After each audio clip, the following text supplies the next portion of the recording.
There's basically a pharmacy in your own backyard, an incredible collection of powerful remedies growing wild, maybe in a nearby park or even in the cracks of the sidewalk. So let's explore some of them. Our grandparents' generation, they knew this stuff inside and out. These were the go-to remedies that healed soldiers on battlefields and got entire communities through tough times, centuries before modern hospitals. And the crazy part is, science is finally starting to catch up. So that's what we're going to do today. We're going to dive into some of this forgotten wisdom, exploring plants our ancestors relied on for everything. Cuts, coughs, fevers, you name it. It's this amazing story of rediscovery, where ancient knowledge is getting a fresh look from modern science. All right, first up, nature's first aid kit. Think about all the little injuries we get, Cuts, bug bites, sprains. Well, these are the plants that can help. And here's the kicker. You've probably walked right past them 1,000 times without even knowing it. First on our list is plantain. And no, not the banana. We're talking about that super common weed you see in lawns. Native Americans actually gave it this nickname because it seemed to just pop up everywhere settlers went. But they pretty quickly figured out that this humble little plant was an amazing remedy for cuts, burns, and nasty insect bites. And get this, using it is so simple. Seriously, you just grab a fresh leaf, crush it up, you can even chew on it for a second to get the juices going, and slap it right on the bite or cut. Within minutes, its anti-inflammatory powers get to work, soothing that pain and swelling. It's like having a little portable first aid kit that grows everywhere. Okay, now this next one, Yarrow, has an absolutely fascinating history. It was famously known as the soldier's herb. Why? Well, because warriors for centuries would carry dried yarrow with them to pack into wounds. It does two incredible things. First, it's a hemostatic, which is just a fancy way of saying it stops bleeding. But it's also a vulnerary, which means it helps the wound heal. That 1-2 punch, that's what made it so priceless on the battlefield. All right, then you've got Comfrey, which might have the coolest nickname ever, bone knitter. For centuries, this was the go-to for sprains, bad bruises, and torn tissue. The science behind it is so cool. It's got this compound in it called allantoin, and it basically tells your cells to speed up and get to work repairing damage. Now, there's a really important heads up here.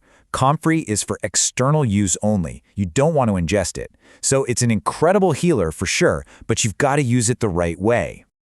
Okay, so we've talked about the stuff you put on cuts and scrapes. Now let's move on to the internal healers. We're talking about plants that can help with things like a nagging cough, or when you're feeling stressed out, or need to clear your lungs. I bet you've seen mullein. It's that tall plant with those big, fuzzy leaves you see along highways. For ages, it was the absolute go-to for anything to do with the lungs. And this is where you see a really big difference in philosophy. You see, most modern cough syrups just suppress the cough. They hit the mute button. But mullein, it's an expectorant. It helps your body do what it's already trying to do. Get all that junk up and out. So, just to be super clear on what an expectorant is, it's something that makes your cough more, productive. It's not about stopping the cough. It's about making it work better. Like, instead of just shutting down the alarm system, you're actually helping the cleanup crew get the job done. And that means you might get better, faster. Okay, I absolutely love this old-school description for our next plant, blue vervain. It just perfectly nails what it's for. This was known as a nervine, basically a plant that helps calm the nervous system. Think about the kind of stress we all deal with today. This is what they used. So yeah, they used it for all those classic signs of being totally stressed out. But here's the key thing.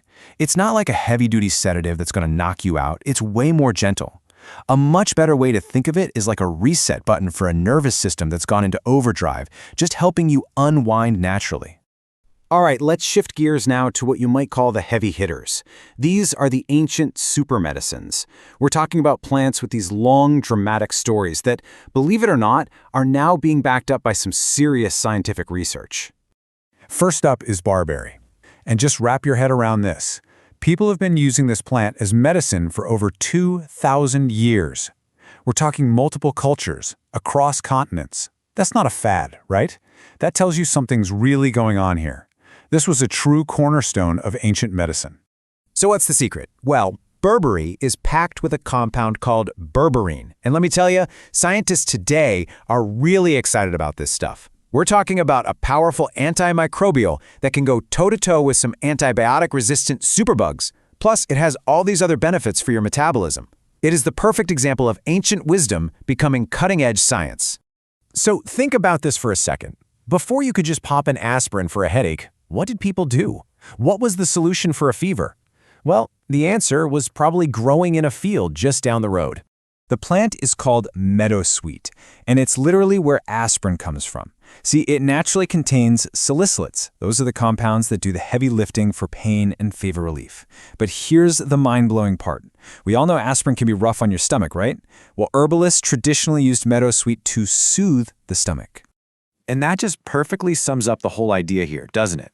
By pulling out just one compound, we made something powerful, sure, but we lost the natural balance. The whole plant gave you the pain relief and protected your stomach. It just goes to show, sometimes nature's original recipe is just better. So where does that leave us?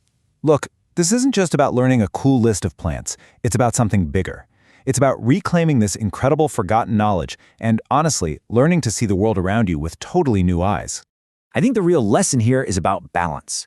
These plants aren't just one magic ingredient. They're like a whole symphony of compounds working together. They provide the good stuff while also protecting against the bad stuff. It's a kind of sophistication that we sort of lost when we started breaking everything down into single molecules. And it's an approach we're only now, finally, beginning to appreciate again. So, next time you're out for a walk, just take a second and look down. Look in the cracks of the sidewalk. Look along the path.